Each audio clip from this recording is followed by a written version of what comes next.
between, which wasn't good. All right, let's back up. The 6 steps, we start off, as you remember, a few weeks ago with the dream step. The first thing that happens in a person's life is they begin to grasp something of what God has for them in life. And when we begin to grasp something of God's dream for our lives, what that does is to stir faith and excitement within us. It gives us a reason for being here. And the second step that we come to is the decision step, where we actually begin to take steps in the direction of the fulfillment of that dream. And when we do that, just as we're sharing about financial peace, when a person starts to apply biblical principles to an area of their life, excitement occurs and faith begins to grow. And so when we begin to take steps in the direction of the dream God has for us, we develop some excitement and anticipation, and our faith grows. But then we saw last week that step 3 is the delay step. And invariably, when we have a dream from God, and we make some decisions about it, start moving in the direction of that dream, we expect pretty quick results, particularly as Americans, American Christians. We expect quick results because that's what our culture leads us to think should always be the case. But invariably we see delays, and we don't experience what we had hoped to in the time frame that we had hoped for. But overlapping the delay period is the 4th step, which is difficulty. So not only do you get to wait for that dream to be fulfilled, but you get to have difficulties during the waiting period. And this is probably the delay and difficulty stage. This overall step is probably the thing that is the most difficult for any of us to endure. And I don't know whether it's harder, the waiting side of it, or the troubles that we face and the roadblocks that we encounter as we wait. I don't know which is harder, but I know it's a real difficult time frame.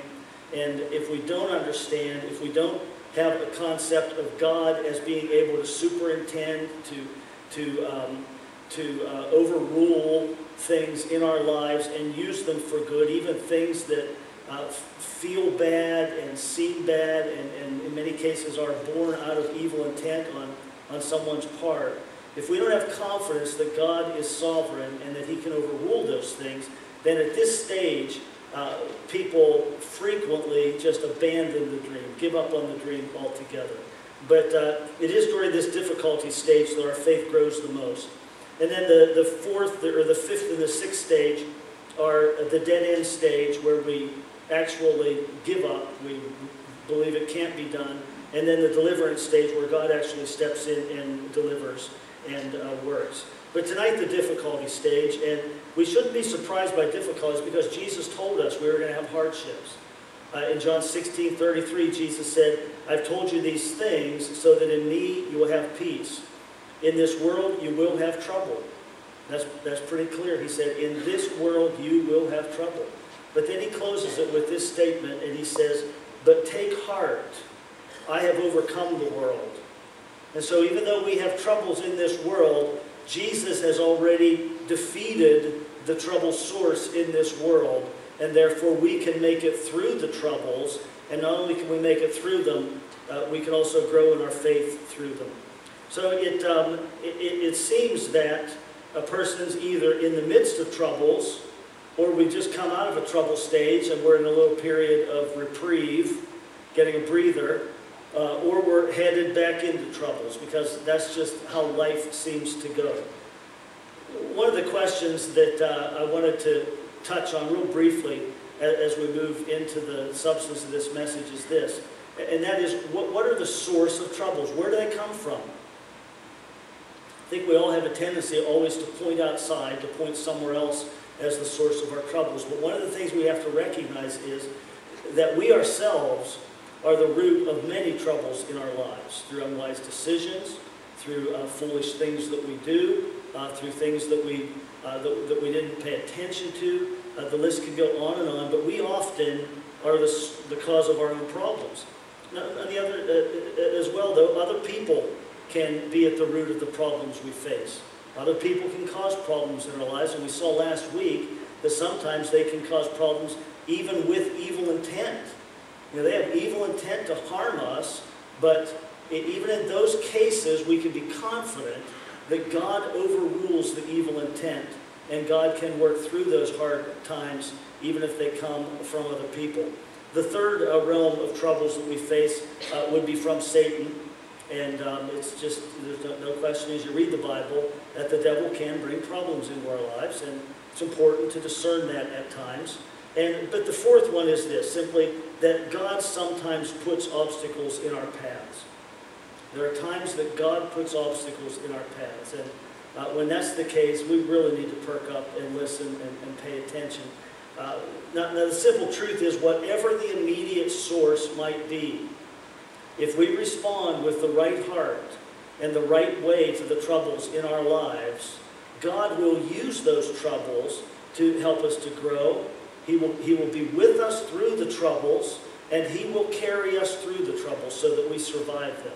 And that's the bottom line issue that we have to be comfortable with, we have to rest on, and really be assured of. Now, there are few people in the Bible who face difficulties, or more difficulties than the Apostle Paul did. Paul wrote much of the New Testament. He was one of the early leaders in the church. And he said at one place in 2 Corinthians 11, Paul said that he had been in prison. He had been flogged, which meant 39 lashes. If you've seen the movie The Passion of the Christ, you saw Jesus flogged in that movie. Paul was flogged 5 times. He had been beaten with rods 3 times. He had been stoned once, where they left him for dead, thinking they had killed him by stoning him. And he had been shipwrecked on 3 separate occasions, all in the process of Paul serving God and spreading the gospel message throughout the whole Mediterranean region of the world. And so Paul faced great trouble and heartache and difficulty in the whole process of pursuing the dream that God had given to him. Acts 27 is one of the stories of Paul's hardship. It's a story of shipwreck. And what we're going to do is use that story as a template for the rest of the message tonight. So what I want to do is take just a few moments and read through that story with you. The background for this is real simple. Paul's under arrest, and he's headed to Rome. And Paul, as a Roman citizen, had been accused and was facing a trial. And in the midst of the trial, Paul exercised his right as a Roman citizen to appeal to Caesar. And so they are taking him now to Rome so he can be tried at Caesar's court. And so he's a prisoner. Paul doesn't have a whole lot to do with the decisions that are being made, but he's headed there as a prisoner. In verse 9, what we read is the beginning of the troubles in this journey. The centurion, who was a Roman military officer who was in charge of Paul and several other prisoners that they're taking to Rome, has found passage on a ship. And so they have come to a place called Fair Havens, and they're trying to decide what to do next. But here's what we read in verse 9 of Acts 27. If you have your Bible, follow along with me. It says this: much time had been lost, and sailing had already become dangerous, because by now it was after the fast. So Paul warned them, "Men, I can see that our voyage is going to be disastrous and bring great loss to ship and cargo, and to our own lives also." But the centurion, instead of listening to what Paul said, followed the advice of the pilot and of the owner of the ship. Since the harbor was unsuitable to winter in, the majority decided that we should sail on, hoping to reach Phoenix and winter there. This was a harbor in Crete facing both southwest and northwest, which would have made it a safe port. When a gentle south wind began to blow, they thought they had obtained what they wanted, so they weighed anchor and sailed along the shore of Crete. Before very long, a wind of hurricane force, called a northeaster, swept down from the island. The ship was caught by the storm and could not head into the wind, so we gave way to it and were driven along. I'll skip down to verse 18. We took such a violent battering from the storm that the next day they began to throw the cargo overboard. On the 3rd day they threw the ship's tackle overboard with their own hands. When neither sun nor stars appeared for many days and the storm continued raging, we finally gave up all hope of being saved. After the men had gone a long time without food, Paul stood up before them and said, "Men, you should have taken my advice, not to sail from Crete. Then you would have spared yourselves this damage and loss. But now I urge you to keep up your courage, because not one of you will be